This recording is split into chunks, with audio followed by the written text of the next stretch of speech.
Mbola tsy tonga teny Tsimbazaza ilay teti-bolam-panjakana nasipan'ny Sina 424 izay mamaritra ny tokony ho fandaniana rehetra ataon'ny fitondrana ny ministera ary ny sampandraram-panjakana isa tokony. Efa omaly hariva kosa ny tonga teny ny volavolan-dalàna momba ny vondrom-bahoaka paritra Tsinjaram-pahefana. Mbola vita amin'ity fivoriana ara-potoana ity ny fandaniana izany raha misy ny finiavana. Nampanatery ny fanjakana malagasy teny an-trano ny teny Faravohitra ny fanasana ny filoha teo aloha Marc Ravalomanana hiatrika ny fetim-pirenena malagasy miaraka tamin'ilay sepase ho an'ny fiarany. Fanasana sadasada kosa izany ho ireo olona akaiky azy tsy nampiarahana tamin'ny fanasana izany ny pasiporo ny filoha teo aloha ity. Fetim-pirenena ho tsara ny andro ny 5 sy ny 9 Jona ho an'Antananarivo renivohitra manokana ao anatin'ny vanim-potoana ririna ihany anefa isika vanim-potoana isin'ny atsika mamirifiry indrindra ny maraina ka isan'ny mampandeha ny tsenan'ny boty. Ary farany ny volana nizatry ny fiainana ary isan'ireo mpanjaka folo manana ny mahizy azy sy manan-karena eran-tany no entina aminao androany. Voarakitra ao anatin'ny bokin'ny Guinness 424. Lehilahy avokoa ny mitazona larana 10 raha ny fananana arena eran-tany no resahina. Ny andindininy avy hatrany.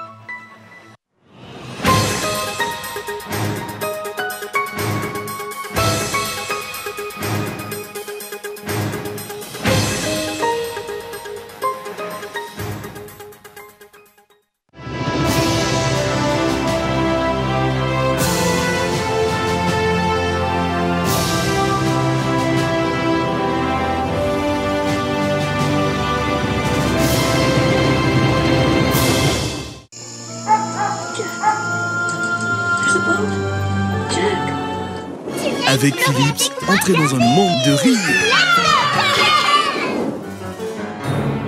de frissons, d'émotions, de sensations. Vivez le grand spectacle de la Coupe du Monde avec la série 9000 de Philips, la Smart TV à écran 65 pouces Smart, LED Ultra HD. SIDEF, une garantie de qualité.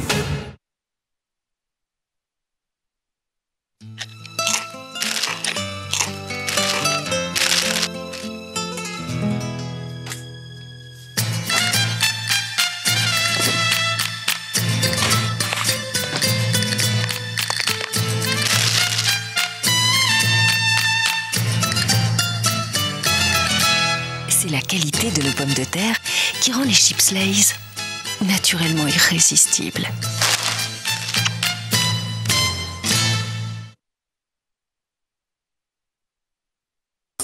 Tongolo voatetika, miavaka kotomila, paty, ampio sardine Annie. Vita ny sakafo. Sardine Annie, ankafizo amin'ny fotoana rehetra. Mofo mikarepoka, tetika voatabia. Ampio sardine Annie. Vita ny sandwich. Ankafizo amin'ny fotoana rehetra ny sardine Annie. Sardine Annie, tsara tsiro, mora ampiasaina, mora vidy.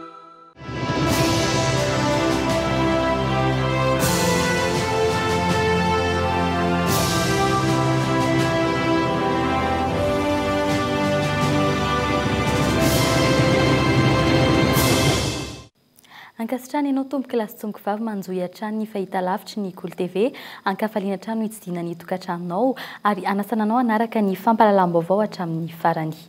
Vaovao manodidina ny fiverenana ny fankalazana ny fiverenana ny fahaleovantena ho an'i Madagasikara avy hatrany no anomboantsika ny fampahalalam-baovao amin'ity hariva ity. Isan'ireo filoham-pirenena teo aloha nahazo fanasana anatrika ny fankalazana ny fetim-pirenena atao etsy Mahamasina sy eny Avoloha amin'ny alakamisy faha 9 Jona ho avy izao. Ny filoha teo aloha Marc Ravalomanana teny amin'ny tranon'ny filoha teo aloha teny Faravohitra no nanaterana ity fanasana ity omaly tolakandro. Fanadediny. Tsy mankasitraka amin'ny fomba nentina nanasana filoha teo aloha Marc Ravalomanana ny ankamaroan'ireo olona akaiky azy androany. Mifanohitra ny fihetsiky ny mpitondra ankehitriny amin'ity fanasana filoha teo aloha ity hoy izy ireo satria ny pasiporony dia mbola tsy nomena azy any Afrika Atsimo kanefa ny laissez-passer ho an'ny fiara hitondra azy mandritra ny lanonana dia tonga niaraka tamin'ilay fanasana. Amin'ireo pombazy ny fampidinan'ity filoham-pirenena ity no fototry ny fampihavanana. Hoe inona moa manakana tsy amena an'izay taratasy fahazavon-dalana izay na voaka amin'ny pasiporo raha tena vonona marina mpiavana dia mifanena eo dia vita ho azy nefa fampihavana pirenena natazay. Tsy ombonana manana io hevitra io ho an'ny ankamaroan'ny hery politika. Tsy tokony hifantoka amin'ny olona iray ny resaka fampihavanana. tsy niditra lalina amin'ny heviny ara-politika sy ny mety ahatonga avy amin'ny filoha teo aloha Marc Ravalomanana anatrika ity lanonana ity kosa misolo vavahady no sady mpikambana eo anivon'ny Braomaharitra na teny Mirapirenena Razafy Manantsoa Anitra. Na fantatro fotsiny hoe nisy fanasana ho an'ny filoha Marc Ravalomanana amin'ny vady dia rehefa raha ny tokony izy zany hoe rehefa mahazo fanasana ianao dia mi-honore mamaly an'ilay fanasana. Dia rehefa misy ny tsy fahafahana avy eo anjaran'ny olona anjaran'ny an-danisakila no mandamina hoe izao ny fomba andaminana ahafahan'ilay olona ho tonga eo amin'io fanasana io. Raha ny fanazavana azy teo anivon'ny FFM dia azo heverina fa ny filoha teo aloha Marc Ravalomanana mihitsy mbola tsy dia marisika loatra ny heverina eto Madagasikara amin'izao fotoana izao. Raha adika mazava amin'ny fisian'ity fanasana ity dia asan'ny olombelona afaka manatrika ara-dalàna amin'ny fetim-pirenena malagasy amin'ny mahafiloha teo aloha azy Marc Ravalomanana. Ary mbola misy ny fepetra ara-diplomatika azo atao anatanterahana izany atao anatin'ny roa andro manaraka raha tena tiana ny atongavany amin'izany. Tsy azo adinoina ihany koa anefa ireo didim-pitsarana sy fanenjehana mbola mamatotra an'ity filoha teo aloha ity ankehitriny. Heverina fa islahateny nantso telefona avy any Afrika Atsimo momba izany etsy amin'ny magroupe Euridica raha ampitso. Eo amin'izay pejy izay trano feo amin'ny lafiny fandriam-pahalemana kosa indray mbola mitatahotra amin'izao ny aloko ny 5 janoary 2024 noho izany ho amafisina ny fiarovana ny hainy ny filohan'ny Repoblika Erazonary-Mampianina ampiasa alika voahofana miisa 10 ireo mpitandro ny filaminana ny 15 Jona mandritry ny afomanga eny Anosy sy ny fankalazana ny 19 Jona ao Mahamasina tafiditra ho isan'ny tranga Mampiaya ary andrasana fepetra manomboka androany ny mety hisiny ny fanakorontanana samihafa sy ny fanongana panjakana. Fanadedina. Nenina 20 Jona izao, lahara-pahamehana ny fiarovana ny hain'ny filoham-pirenena. Ao anatin'ny kianjabeny Mahamasina no hisy fisafona ny andehan'ny tafika fa tsy eny ivelany. Fiovana io raha ampitaina ny tranga nandritry ny 5 taona ny Tetezamita izay nanaovana ny fisafona tany ivelan'ny Mahamasina. Hisy ny fepetra vaovao raisina manoloana izany. Hisy ny fametrahana élément d'intervention amin'ny toerana ray na roa na telo na efatra arakaraka ny fahitany ny commandant d'assemble azy mba ahafana mandray andraikitra avy hatrany raha sanatria misy tokoa olona alay-panahy ka anatanteraka zavatra mamofady. Ary reny mitoroka ty koa dia ampiasa alika ny emo, alika pitsongodi izay afaka mijery reny karaha explosif reny manodidina ny toerana Anosy. Noho izany entitra nefa mila arahan'ny olon-drehetra ny fandaminan'ny mpitandro filaminana. Hisy fisavana hatreny ivelan'ny kianjabeny ny Mahamasina. Ary dia manamafy ihany kosa amin'le hoe tsy andefitra mihitsy ny fitandronana ny filaminana amin'ireo izay manana hevitra ratsy.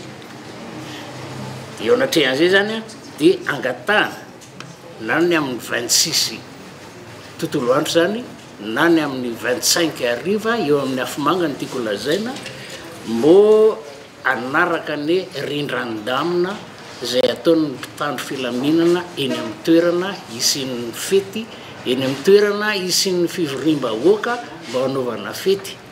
Araka izany, hoentitra kokoa ireo mpitandro filaminana amin'ny fisavana. Mahery ny 2 arivo ireo olo-manakaja malagasy sy vahiny nasaina hoe ny Mahamasina. Anisan' izany ireo mahasoivo vahiny sy avy any amin'ny sehatra iraisam-pirenena. Hatreto mety tsy hisy ny filoham-pirenena afrikanina hanotrona izany noho ny fifandrin'ny fetim-pirenentsika amin'ny fihaonana antampony ny vondrona afrikanina atao an'ny Malabo, Guinée Équatoriale. Hatreto mbola tsy fantatra na pont izany hoe andro tsy fiasana ny zoma avy izao na tsy andrasana izay mety avoaka ny filan-kevitry ny gouvernement Rapitso mahakasika izay. Fa afomanga 40 minitra avotra ny amin'ny 200 metatra. Io kosa no ampiavaka ny 15 Jona arivo eny Anosy. Misaraka amin'ny 20 sy 702 etsakilan'izay ireo andray anjara amin'ny matso izay atao eny Mahamasina ny fa 40 ny ao avy izao no tanterana androany ny famerenana farana ho an'ireo mpitandro ny filaminana. Fanadedina. Tafika malagasy, sandary, polisy, mpiandro fonja, mpamonjy voina, rano sy ny ala ary mpianatra. Ireo no andray anjara mandritra ny fankalazana ny fa 450 taona ny verenany ny fahaleovan-tena. Fotoana voalohany atrehan'ny filoham-pirenena Erazonary-Mampianina ny fetim-pirenena hatramin'ny voavidy azy io filoham-pirenena ny 20 Jona io. Na izany aza, efa niatrika ny lanonana tahaka izao ny tenany tamin'ny fotoana nanaovan'ny fianianana ny 15 Janoary lasa teo. Ankoatra izany, raiky amin'ny 724 ireo andray anjara amin'ny matso amin'ny 4 jona ho avy izao ary raha 577 kosa izany tamin'ny taondasa. Eo amin'isany mpandray anjarany mety hoe misy miova kely, mety ho latsaka kely na mihoatra kely amin'ny teo aloha dia eo amin'ny fitaovana izay hoentina manao matso ihany koa mety hisy fiovana kely raha ohatra ka misy fitaovana vaovao mety tonga eo am-pelatanan'ny mpanao matso dia aseho amin'io fotoana io fa raha ho an'ny matso manokana sy ny porozenitra manokana dia io zany efa ankilany ihany koa tanteraka ao anatin'ny afomanga ny vahoaka malagasy mandritra ny fankalazana ny fiverenany ny fahaleovantena manomboka amin'ny 7 ary haritra 40 minitra izany ho an'Antananarivo manokana 30 minitra kosa ho an'ny any faritra tsirairay avy isan'ny ampiavaka ny afomanga amin'ity taona ity ny fisiany ilay antsoina hoe afomanga 8 pouces. Salama daholo tia le 8 zay tena ngeza dia ngeza tokoa ary anisan'ny ampiavaka azy amin'ity taona ity satria maro be le 8 pouces ho alefa amin'ity isa-taona tsy mbola nisy an'ity 8 pouces ity mihitsy. 8 pouces io zao mety misy mahatratra ny 4 mètres ny ady 200 mètres any ambony any zay vao mipoka ary ny rayon an'io koa rehefa avy eo rehefa mipoka 200 mètres ihany koa. Ho an'ny eto Antananarivo manokana araka izany komandina avokoa ireo afomanga ireo fa tsy misy arehitra amin'ny afo tsy fantatra mazavatra eto ny volan'ny lanina ho an'izay afomanga izay. Raha ny loharanom-baovao azo hatrany afomanga ray kontonera no azontsika malagasy izay nozaraina ho an'ny faritra.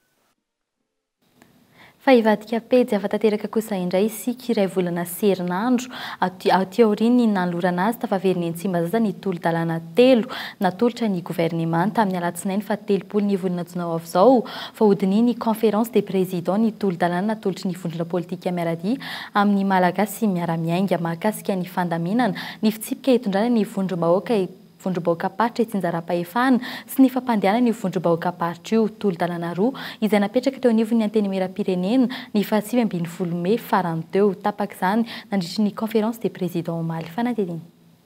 Tsy fantatra mazava ny antonina tonga ny fahatarany fahatongavan'ny tolo-dalàna 3 natolotra ny gouvernement omaly vao tonga teny anivon'ny antenimieram-pirenena izany 12 andro sisa dia hifarana ny fivoriana ara-potoana voalohan'ny antenimieram-pirenena. Ny zava-misy tamin'ny fitantanana teo aloha ihany no iverina eto Madagasikara raha tsy misy mialohan'ny fifidianana ny lalàna mifehy ny vondrom-bahoaka paritra i Tsinjaram-pahefana araka ny fanazavan'ny Laurent Ramarson eo anivon'ny vondrana politika miaradia amin'ny malagasy miara-miainga. Tsy tokony mbola aroso mihitsy fifidianana io raha tsy mivoaka aloha ny lalàna mifehy lalàna vaovao mikasika ny fifidianana. Fifidianana ny communal azo atao zany rovina no amoahana an'io na raha pitso azy io azo avoaka izy nanolotra an'io fanjakana ny tokony anao an'io mpitondra fanjakana fa tsy anao indray izy dia ho avy indray zay hanolotra an'le izy zay no any dia napetraka mazava zay rehefa tsy anao nareo dia aloha ataonay ary fa aza rehefa mba ataonay kosa azo asakasakanana zay le fetrany. Tolo-dalàna 3 no tonga teny amin'ny antenimieram-pirenena omaly tolo-dalàna momba ny fitsipika amin'ny feny antenimieram-pirenena tolo-dalàna 2 momba ny fandaminana ny fitsipika hitondrana ny vondrom-bahoaka paritra i Tsinjaram-pahefana sy ny fampandehanana io vondrom-bahoaka paritra io. Tsy mbola vita amin'ity herinandro ity ny fandaniana izany raha ny fanazavana azo. Noho ny fankalazana ny fetim-pirenena dia noezahana ny solombavombahoaka ety amin'ny antenimieram-pirenena ety mba ho adihevitra tsy ilanina fifidianana na quorum ny zavatra ho atao mandritra ny fivoriana toy izany ohatra ny fionan'ny solombavombahoaka amin'ny filan-kevitra ny fampihavanana malagasy na ny FFM izay tokony amin'ny 3 ora izao. Ny zava-misy anefa tsy misy solombavombahoaka ety an-toerana ary tsy misy ihany koa ny solontenan'ny FFM. Araka izany amin'ny latsinainy fa 30 ny volana jona ho avy izao hodiniana sy atolotra eo anivon'ny conférence des présidents ilay tolo-dalàna 3 izay anisan'izany ny tolo-dalàna natolotra ny VPM malagasy miara-miainga anankiroa makasika indrindra ny vondrom-bahoaka i Tsinjaram-pahefana. Efa mihoatra ny 7 volana ny fotoam-piasan'ny ben'ny tanàna ankehitriny. Io lalàna vaovao momba ny vondrom-bahoaka paritra i Tsinjaram-pahefana io no mandrindra ny fifidianana ny lehiben'ny faritra sy ny lehiben'ny faritany ary ny ben'ny tanàna hifanaraka amin'ny lalam-panorenana vaovao. Na dia efa eny amin'ny antenimieram-pirenena aza ity tolo-dalàna ity tsy fantatra ny antsipirian'izany ny momba izay fanovana na fanitsina nataon'ny gouvernement raha ny zava-misy ankehitriny kosa tsy tokony hihoatra ny farany fivoriana ara-potoana ny 9 Jolay ho avy izao zany ny fandaniana ireo lalàna vaovao ireo eny anivon'ny antenimieram-pirenena hatrany. Vaovao venanivo ny antenimieram-pirenena Atrano 2 andro mialoha ny hiafaran'ny fivoriana ara-potoana voalohan'ny antenimieram-pirenena dia tsy mbola tonga eny anivon'ny Bureau maharitra ity androm-panjakana ity hatramin'izao ny volavolan-dalàna sy mpantsina mahakasika ny teti-bola ho an'ny taona 2024. Teti-bola izay mamaritra ny tokony fandaniana rehetra ataon'ny fitondrana sy ahafahana mamaritra ny mety ho fioaran'ny fandaniana ataon'ny ministera ny sampandra-panjakana isan'ny tokony indrindra ahafahana mandrefy ny endriky ny fantanterahana ny fanjakana tsara tatana fanadediny. Raha nahatratra 300 tapitrisa sy 330 miliara ariary ny fandaniana tamin'ireo androm-panjakana sy ministera nisy 520 tamin'ny teti-bola 24 ary 220 sy 300 tapitrisa sy 27 sy 20 miliara ariary izany tamin'ny fiafaran-teteza mita izay nampiatra ny nambara no politika amin'ny fitsitsina.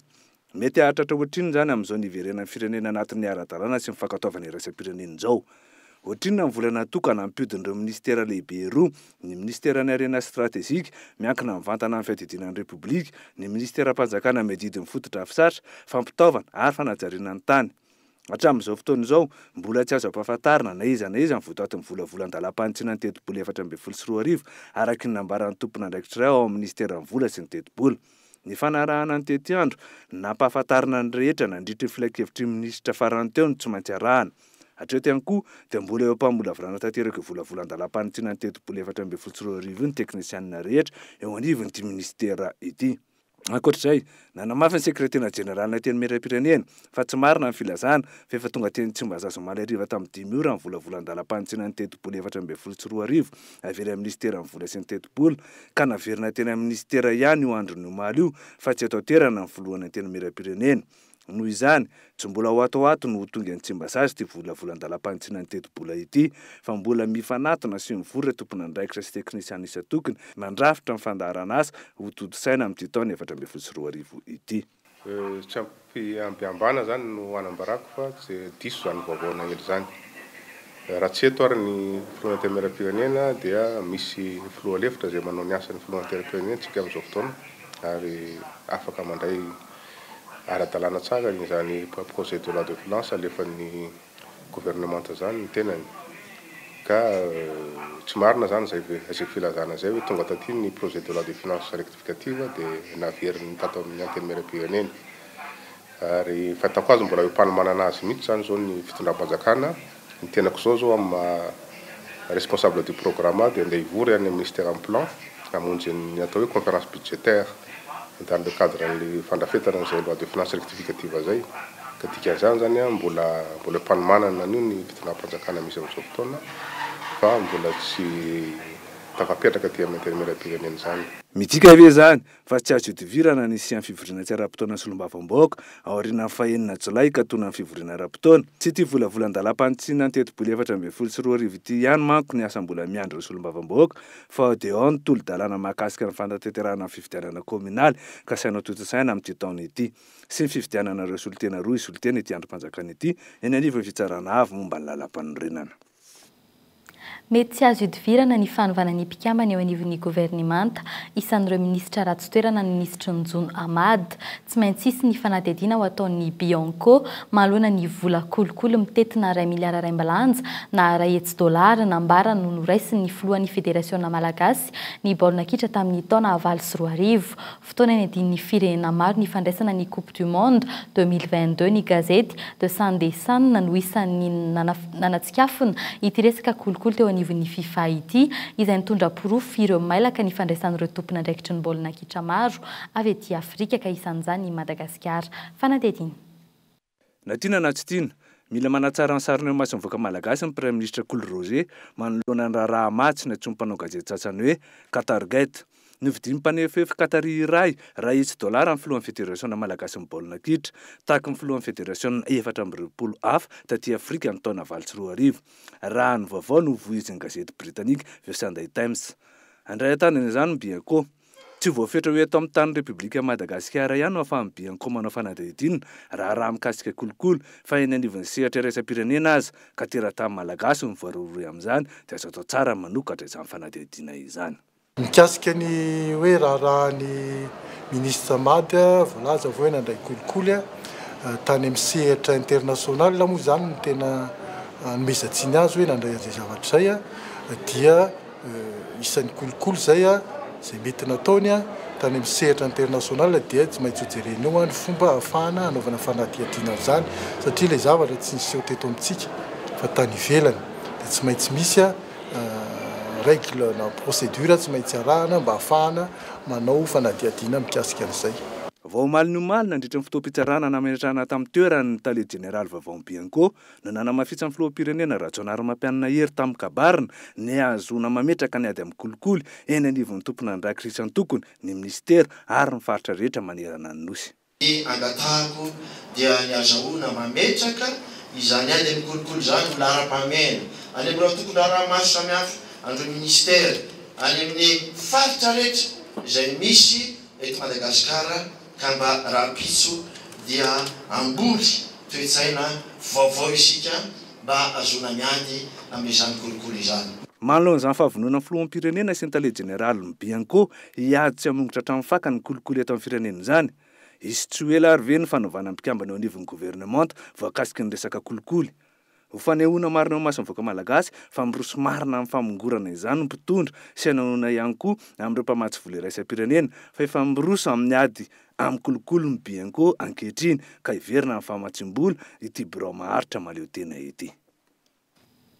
Ivadika pejy afatanteraka kosa indray isika komina Zato amin'ny 7.7 rano Madagasikara ihany no manana mpitatam-bola maleo tena navita fiofanana hatramin'izao. Ny valo-polisany Zatony teti-bola amin'ny komina ihany koa dia mirotsaka amin'ny fandoavana ny karaman'ny mpiasa. Isan'ny olana mahatonga ny fitantanana tsy mangarahara eto Madagasikara ireo. Ny fanatsarana ny zava-misy no mahatonga ny fifanarahana izay nosoniavina teo amin'ny FDL na ny teti-bola ho an'ny fampandrosoana ifotony sy ny tahirim-bola-panjakana androany fanadihadiana hoentiny Ilda Asinjo. Politika ny fitondram-panjakana malagasy amin'izao fanombohan'ny Repoblika Fahefatra izao ny fametrahana ny fitantanana mangarahara ho an'ny anivon'ny komina ny fisarahan'ny fahefana mpanome lalana sy ny mpamoaka vola no antoka voalohany ahafahana misoroka ny tsindry sy ny fanararaotam-pahefana isatsokajiny. Olana nefa amin'izao fotoana izao tsy mbola mipetraka izay rafitra izay. Ny akoatran'izay zany hoe fanjato sy arivo mahery dia olona notendren'ny ben'ny tanàna zay voafidy ihany. Amin'izay fotoan'izay dia efa misy sahady tsy fanarahana didy mandalana satria ny didy mandalana dia milaza fa tsy maintsy misaraka ny olona mpanapa-kevitra izany hoe ny ben'ny tanàna sy ny mpitantanana vola. Efa mandeha ny fanofanana ireo manam-pahaizana amin'izay fitantanana ny vola-panjakana izay. 3 taona misesy izao mamoaka mpianatra 30 isan-taona ny fanjakana izany hoe raha ny kajikady tsotsotra mbola mila 70 taona mahery anoany vao ampy ahenika ny Madagasikara ireo manam-pahaizana ireo. Tsy afaka miandry izany anefa ny toe-draharaha nisy ny fifanarahana entina hanatsarana ny fitantanana ireo komina ambanivohitra eto Madagasikara. Ny zavatra voalohany jerevanay dia ny fanatsarana ireo fitantanam-bola-panjakana eny anivon'ireo komina ireo amin'ny alalan'ny fanatsarana ny didy mandalana izay mifeha an'ireny komina rurala any ambanivohitra ireny. Faharoa dia ny fanatsarana ny fitaovana oenti-miasa ny imprimé administratif sy ny ireo fitaovana maro samihafa izay tokony ilainy mba hanatsarana ny fitantanam-bola-panjakana izay. Ary ny fahatelo farany dia ny fametrahana amin'ny toerany ireo contrôle de légalité sy le fitoana ataon'ny fanjakana foibe. Maro ny olana sedrain'ny komina manomboka amin'ny famolavolana ny teti-bola hatramin'ny fanatanterahana sy ny fanaraha-maso izany. Ho arahina fepetra maro ny fametrahana ity fifanaraha-mpiara-miasa nosonavina androany ity. Ny ivajian'ny rasa tanteraka mihoatra amin'ny zava-misy ankehitriny no tanjona, ny fangaraharan'ny fitantanana kosa ny marindrefy hitsarana ny fanatanterahana izany. Manambana ny atsimo ny tsy fahampitsakafo na fon'ny mponina maro no ny volifihinana ny asy na ny coton tao anatin'ny roa taona izao. Orinasa 7 no mandray ny vokatra asy ary vokatra tsy voahodina no ondran'izy ireo mampitombo ny faty antoka amin'ity lalam-barotra ity izany ny coton izay fampitadiavana ankehitriny eo amin'ny tsena iraisam-pirenena fanadihadiana. I Chine ny firenena mpanafatra coton be indrindra izy no manjifa ny iraika amby enimpolo isanjaton'ireo coton 500 sy 500 sy 5,000 tapitrisa-taonina vokatra maneran-tany. Ny zava-misy ifampitadiavana ity vokatra ity izay lasa vokatra mihaja sy lafo rehefa miroborobo ny polyester sy ny nylon. Miatraka amin'ny sehampiarian'ny mponina any atsimon'ny nosy io trango io. Antoliara izay rehetra ale indrindra ny ambanivohitra amin'ny hektara maro no efa rakotra asy amin'izao fotoana izao. Ato anatin'ny roa taona niverina indray ny fambolena izany vokatra izany. Orinasa 7 no mampiverina indray izany fambolena ny coton izany sy noho ny ankamaroan'izy ireo.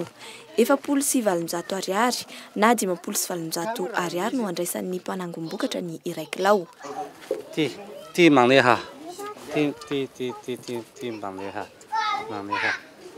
Olo 20 isan'andro magnasiasy eto 2 tonnes isan'andro. Ny tena olana dia ny tsy fisian'ny fanojina ny ty vokatra ity eto amintsika. Ilain'ny mpitrandraka ity vokatra ity avokoa na ny felan'ny zavamaniry akanany asy avadika ho kofena ny voany izay mbola azo avadika ho menaka avy eo. Tsy miteraka vokatsoa ary tsy misy valeur ajoutée ho an'ny faritra arak'izany ity lalam-piariana iray ity. Farafaratsina tokony manonjana kofe mba farafaratsy miteraka asa le izy miteraka asa ho an'le toerana misy an'ilay coton fa tsy hoe avy any an-tsaha fotsiny tonga dia ondrana ny ivelany. Zavatra mahamenatra dia zao Maurice tsy manana coton nefa manondrana kofe. Ankoatr'izay dia miteraka olana eo amin'ny fahavitantena ara-tsakafon'ny mponina ity sehatra iray ity. Maro ireo tantsaha namoy saha tamin'ny hektara maro latsa-danja ny famokarana ny mangahazo sy ny katsaka ary ny vary sy ny voatabia. Mialagny mosary io ahazo anay satria jusqu'à so hazo agny commune Agnalamsampy tsy misy olo mamboly balahazo baka agny jusqu'à toy. Ka ndra hazo vola zao bakeo mivolany hasy io hivily hana ie moa eo. Zay fiantraikany io. Fa lamba hoe ny hazo zara olo ty hoe na koa narambarao mamboly hasy zahay mbato hamboly balahazo so ny fanohatoa avao koa io. Araka ny fanajejiana natao, ray hatramin'ny 2 taonina isaky ny hektara ny vokatra asy miakatra amin'ny faritra tsy mandrefaniny. Mila fikarakarana betsaka ihany koa ity vokatra iray ity, ary isan'ny fambolena mitaky rano betsaka ihany koa. Olana sedran'ny mponina tamin'ny ity taom-pambolena ity, ny faharatsian'ny masom-boly ka naharatsy ny vokatra niakatra ihany koa. Vaovao mahakasika ny toetry ny andro higadona afaka 2 andro ny fetim-pirenena malagasy raha ny fanazavana azo avy amin'ny sampana mpamantatra ny toetry ny andro etsy Ampandrinomby ho maina ny andro ny faha 5 sy ny faha 4 jona ho avy izao. Na izany aza nefa efa tafiditra tanteraka ao anatin'ny vanim-potoanan'ny ririnina isika amin'izao fotoana izao hitoetra araka izany ny hatsika indrindra fa ny maraina sy ny hariva. Etsy ankilan'izay mitobaka eny an-tsena ny aririnina toy ny boty niezaky ny natona orinasa malagasy matianina amin'ny fanamboarana kiraro izahay fanadetiny. Isan'ny orinasa tena malagasy ary manana ny mampiavaka azy no misongadina ihany koa amin'izao akatoko ny fetim-pirenena izao ity mpanao kiraro iray eto andrenivohitra ity. 10 boty isan'andro hatramin'ny nampangatsiaka ny andro no lafin'izy ireo. Ny cuir no akora fototra ampiasainy eto, akora izay afarana avy any Italia sy Frantsa. Hatreto, ny 7,100 mpividy tonga eto dia malagasy avokoa. Na eo aza nefa izany mipetraka olana ho an'ireto mpanao asa tanana malagasy ireto ny fitoban'ny entana vita sinoa eto Mipetraka an'le fitoban'le vita sinoa amin'ny mpanao asa tanana aty Madagasikara zany. Zao le izy. Le vita sinoa mora be. Nefa ny akora ampiasaina tsy mitovy. Ny akora an'le asa tanana vita gasy lafo le izy. Dia izay mahatonga an'le masoko arenan'le vita gasy somary lafo. Kanefa eo amin'ny resaka qualité indray jerena. Raha jerena lavitra le sinoa dia manintona maso fa eo amin'ny amafisana zany tsy mafy fa ny gasy zao ny zavatra vita gasy tonga dia azo antoka sady mafy sady misy garantie. Tsy orinasa lehibe fa orinasa majinika nefa miezaka mihazona ny kalitao ity nandalovana ity. Raha ampitahina amin'ireo boty vita sinoa izay azo jifaina amin'ny vidiny 3 alina ariary, manodidina ny 7 alina ariary hatramin'ny 3 alina sy 1 hetsy ariary ny vidiny boty iray eto amin'ny Ty mpanamboatra kiraro vita malagasy ity, mahasamihafa azy ireo kosa ny kalitao na ny hafanana entiny. Azo antoka fa hisy azy ny fijerena lamaody eny Mahamasina amin'ny 29 ny volana Jona ho avy izao. Sady mangatsiaka ny andro no ankalamanjana ny lanonana. Somary mangatsiaka kokoa ny andro ankehitriny raha ampitahina tamin'ny herintaona tahaka izao. Raha mikasika ny toetry ny androntsika zany atao akatoko ty fety ty dia tsy dia misy ahina firy indrindra ny ety amin'ny faritry ny afovoan-tany. Zany hoe mbola na eo ary lay anticyclone lehibe mandrafitra ny toetry ny androntsika dia maina ny andro amin'ny ankapobeny. Ny aty amin'ny faritra Antananarivo ity moa zany somary misy andindraona kely ny vao maraina be dia isava izay dia maina be ny andro zany hoe eo zany masoandro amin'ny ankapobeny tontolon'ny andro ny 25 ny 26. Raha ny fanazavana azo avy amin'ny sampana-paminaviana ny toetry ny andro, tsy hisy ny erika na ny orana ho amin'ny 15 sy ny 24 ny volana Jona ho avy izao. Na izany azy itoetra ny hatsiaka anodidina ny 9 hatramin'ny 12 degré Celsius ny maripana. Eo amin'ny pejy ny fampianarana kosa indray no tanterahana androany ny fanadinana andrana ho an'ny fanadinam-panjakana CEPE ho an'ny eto Antananarivo renivohitra raha ny 12 Jolay ho avy izao no antanterahana ny fanadinana ofisialy. Ny taranja frantsay sy ny kajy no mipetraka ho olana hatreto ho an'ny ankamaroan'ny ankizy. Efa nanomboka androany ny fitsarana ireo taratasy-panadinana fanadihadiana. Sady mizatra fanadinana no mizatra sady ny atsika mandritra ny fotoam-panadinana ireo kolonga mpanala CEPE androany. Vita androany ny fanadinana andrana ho an'ity fanadinam-panjakana voalohany ity ho an'ny Cisco Antananarivo. Efa nanomboka io arivo io ny fitsarana ny taratasy-panadinana. Raha tokony ho tamin'ny 7 ny volana Jona, ny emitra ny 10 ny volana Jona ary mbola ny emitra ny 17 ny volana Jona teo. Androany vao tanteraka izany, manazava ny antony izay ny tompona andraikitra. Ny antony nanemorana azy dia tsy vita ny multiplication n'ilay sujet, zany hoe le taratasy fanaovana composition ny ankizy mihitsy no tsy vitan'ny commune zany fa nisy fahadarana satria ry zareo no mikarakara an'ilay izy. Efatra amin'ny 570 sy 4 ny isan'ny mpiadana ho amin'ny fanadinam-panjakana CEPE amin'ity taona ity raha ny eto Antananarivo manokana no resahana. Ny 12 Jolay ho avy izao no andro natanterahana ny fanadinana ofisialy, hatreto tsy misy ahina ny fiovan'io andro io. Hatramin'izao aloha zany dia tsy misy mihitsy ny fiamoran'ny datin'ny examen'ny CEPE 6e, mbola voatazona io hatramin'izao, tsisy ny olana. Amin'ireo taranja fito nadinana ireo ankizy ireo, samy manana ny manavanana azy ny tsirairay. Isan'ny fandraisan'ny maro ny tsy fahafehezana ny taranja frantsay sy ny matematika. Ny matera tena sarotra dia français. Fa ny tena manavanana dia SVT géographie. Matera nahitana olana dia problème, dia ny tena mahavanana dia géographie sy SVT. Tena misy olana aminao dia ny français. Ivoaka amin'ity herinandro ity ihany koa ny valin'ny fanadinana andrana iny. Hatreto na dia ao aorian'ny fetim-pirenena aza ny fanadinana ofisialy, mbola manana andro maromaro ahafahana mamerindesina ny ankizy tsirairay. Raha ny eto amin'ny Cisco Antananarivo manokana, amin'ireo mpiadina 457 sy 900 750 sy 700 amin'ireo no option A na manala CEPE 6e fotsiny. 270 sy 300 option B na manala CEPE sy 6e, ary 500 sy 200 option C na ny manala CEPE fotsiny.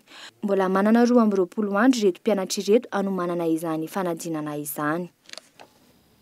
Trangam-piarahamonina kosa no nizika izao fampahalalam-baovao izao, vaovao avy any Tomasina, 7 lahy no voaroroy tamin'ny halatra solika avy eo amin'ny pipeline ny orinasa galana tao Tomasina Omaly. Saika hita amin'ny sehatra rehetra ireo ministera avy eo amin'ny HVM ankehitriny tonga tany an-toerana anjery ny vokatry ny asa ratsy nataon'ireto jiolahy ireto ny ministry ny loharano-karena goavana Lalaritsaina Joëly Valérien androany ratsy ahivina. Omaly ny vaky masoandro ity raharaha ity rehefa maty sepitry ny entona tao anatin'ny conteneur vera ny telo tamin'ireo fito lahy ireo. 4 amin'izy ireo kosa mbola marary mafy ary tsaboana ao amin'ny hôpitaly be ny Thomasina ankehitriny. Tratra ihany koa ny barika lehibe fitehirizan'izy ireo ny solika alatra. Lavan'izy ireo ny pipeline ary tarihiny amin'ny fantsona ny gazoala sy ny menaka izay tehiriziny amin'ny conteneur avy eo mba ahafahan'izy ireo mivarotra izany am-pilaminana. Fa mbola amin'izay tranga mpiarahamonina izay hatrany fiara taxi Bruce Mazda iray mampitohy an'i Osy sy Antananarivo no tratra nitondra rongony milanja 7 kilao tao anaty gony 4 nandritry ny fizavana nataon'ny Zanatobo paritry ny Zandarmaria Behenjy ny 17 Jona farany teo. Taorian'ny fanadihadiana natao no nahalalana fa entana nampitondrain'ny olona tsy fantatry ny mpamily avy an'i Osy alefa ty andrenivohitra ireto rongony ireto ka alainy eo ampahatongavana ny sarandalana nandritra izany no nahafana ny sambotra vehivavy iray mono no andray sory mpandray ny entana izay noraisy-potsiny efa natolotra ny fampanoavana ireto olona ireto ary nampidirina vonjimaika eo ampiandrasana ny fitsarana azy ireo. Fa amin'ny pejy ny fanatanjahantena kosa indray no nizantsika ny fampalalam-baovao. Raha tsy hivina ny lalao omaly resy ny Australia tamin'ny isa 8-3 i Espagne, Pays-Bas 2-0 tamin'ny Chili, Cameroun nahita 2-4 tamin'ny Brésil, Croatie 2-3 tamin'ny Mexique. Lalao 4 kosa no arahitsika amin'ny ity androany ity. Voalohany amin'izany ary mifanindran-dalana ny lalao eo amin'ny Costa Rica sy Angleterre izay mbola mandeha amin'izao fotoana izao. Eo ihany koa ny lalao eo amin'ny Italie sy Uruguay. Amin'ny lalao fahatelo amin'ny 20 alina kosa ahitana ny Japon sy Colombie ekipa avy amin'ny vondrona A ary mbola lalao faha-efatra mbola amin'ny 20 alina hatrany Grèce sy Côte d'Ivoire amin'ny ekipa vondrona hatrany. Fa amin'ny pejy ny finoana kosa indray amarana ny seminaire izay naharitra 2 volana ny eo amin'ny fiangonana Chaîne ny Alahady fa 7 Jona ho avy izao. Ny fanehoana ny hery sy ny fanahy no lohahevitra amin'ny hetsika famarana izany izay toto-saina etsy Antsahamanitra manazava ny mahakasika ny fandaharam-potoana ny pasteur Andrenarivo Patrick. Famarana an'ity seminaire ity etsy Antsahamanitra ny maraina dia amin'ny 9 dia misy miditra amin'ny 9 dia misy miditra amin'ny 10 dia ianao no misafidy ny fotoana tianao hatongavana fa amin'ny fotoana io dia ampianatra antsika aza na ohatra ianao ka tsy nanatrika ilay seminaire nandritra ny 2 volana dia afaka manatrika foana ianao amin'ny Alahady izao. Mety manontany mantsy ianao hoe dia ahoana raha ohatra ka tsy nanatrika dia nefa tsy azonay ilay tany aloha. Fa zavatra izay mahaleo tena nefa misy fifandraisana ihany amin'ny zavatra ifandraisana teo izay no mahafahamarana anazy ny mikasika ny amin'ny 29 amin'ny Alahady izao. Ka na tsy nanatrika azy ianao dia tsy manina afaka tonga foana ianao fa dia afaka andry ny fampianarana ianao dia hivavaka ao anao izay na inona mety aretina na mety zavatra mamatotra anao na zavatra koa ilainao fiovana. Tsy misy zavatra tsy hain'Andriamanitra atao izany. Amin'Andriamanitra ny zavatra rehetra dia possible avokoa. Moa teo am-piandohana teo hoe maro ny olona izay afaka ohatra tamin'ny sigara tamin'ny toaka teo no eo teo ireo olona izay diso fohy loatra dia nivavahana dia nitombo ny halavana teo ireo olona izay diso ngeza loatra ary miezaka mba hena fa tsy mety mena ny hena io no eo ireo olona izay marary tamin'ny karazana aretina maro izay afaka ka teny amintsika hoe na inona mety aretina na olana ny tompo tsy miova Jesosy mbola afaka manao zava-rehetra izay tadiavintsika ka amin'ny Alahady 29 Juin ho avy izao etsy Antsahamanitra ilay izy dia misokatra ho an'ny rehetrarehetra tsy hanavana na iza na avy aiza na avy aiza ary maimaimpona ny fidirana amin'ilay izy. Misy koa nefa ny hariva izay fotoana antsoina hoe takarivam-piderana sady famaranana ity seminaire ity ihany amin'ny 2 ora sasany izy io iarahana pasteur Jocelyn Ranjachan avy amin'ny MRE dia miaraka koa amin'ny tenako pasteur Patrick sy ny tanoran'ny fiangonana Chaîne dia sy invité surprise ao tonga dia teneniko hoe Ikimia sy Ryan izany. Ny mahasamihafa amin'ity takarivam-piderana ity amin'ny fotoam-piderana rehetra na spectacle izay narahanao hatramin'izay dia ao anatin'ity fotoana ity dia izy vavaka handraisan'ny olona rehetra izay mety zavatra tedavina eo anatrehan'Andriamanitra na inona izany. Ny hariva dia misy vidim-pidirana 3,000 ariary na 15,000 francs. Raha ohatra ianao ka tsy manana billet dia na eny Antsahamanitra azy ianao vao mividy dia misy billet eny Antsahamanitra afaka mividy ianao dia manantena ny fahatongavantsika tsirairay avy hanatrika n'ity fotoana lehibe eny Antsahamanitra ity fa fotoana ny ovan'ny fiainanao tanteraka ny fotoana 29 Juin ho avy izao. Amarana ny fampalalambavao amin'ity hariva ity ny volany Maranga fomba fiteny zany eto amintsika ary saika fomba fiteny iombonana ho an'ny mponina maneran-tany amaritana ny ezaka tokony atao amin'ny fiainana zany ny volana ozatry ny fiainana ary isan'ireo mpanjaka folo manana ny maha izy azy sy manan-karena eran-tany no entina aminao androany voarakitra anatin'ny boky ny Guinness 424. Lehilahy avokoa no mitazona ny larana folo raha ny fananana harena eran-tany no resainy. Anbony izany eo amin'ny larana fafolo Aga Khan faefatra na imam ny totaly $700 tapitrisa ny fananany. Islamista Nizarite izay 100% ny musulmana shiite. Izy no mifehy ny fitantanana ny faritra. Efatra amin'ny taona 720 sy 700 no nahazoany fahefana. Eo amin'ny larana fasivy Albert II, prince de Monaco, manana $1 milliard, lohan'ny chambre de Grimaldi, manana tany 100 hektara mahery ao Monaco sy France, akoatra ny trano fandraisam-bahiny sy opéra. Teo amin'ny fitondrano tamin'ny taona 2010. Émir de Qatar no eo amin'ny larana favalo amin'ny fananany $2.5 milliard, émir hatramin'ny taona 2010 sy 700 ka hatramin'ny taona 2012 tao rehefa fametraha-pelana ka nanomezany fahefana ny zanalahy Tamim bin Hamad Al Thani. Nanova ny firenena ho moderna, nanokatra sekoly fianarana maro, ny tranom-bakoka ary ivon-toerana fianarana sarimihetsika ao Doha.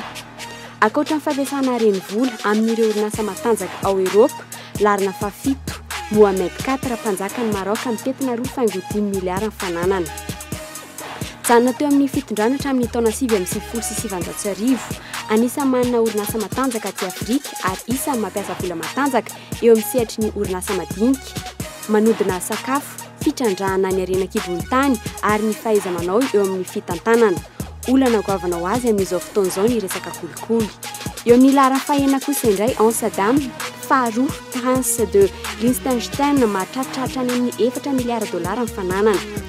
Teo amin'ny fitondrana hatramin'ny taona 720 sy 700, manana orinasa mpianakaviana matanjaka ary tsy miankina hafa any Eropa. Isan'ny manana ireo tahirin-javakanto betsaka indrindra ao amin'ny musée ao Vienne. Emir Sheikh any Dubai no larana fahadimy manaraka, mitazona io izy io hatramin'ny taona 2010 sady praiminisitra no filoha lefitry ny Émirats Arabes Unis, miavaka amin'ny fitiavana ny lalao azakazaka an-tsoavaly sy ny fiompiana biby.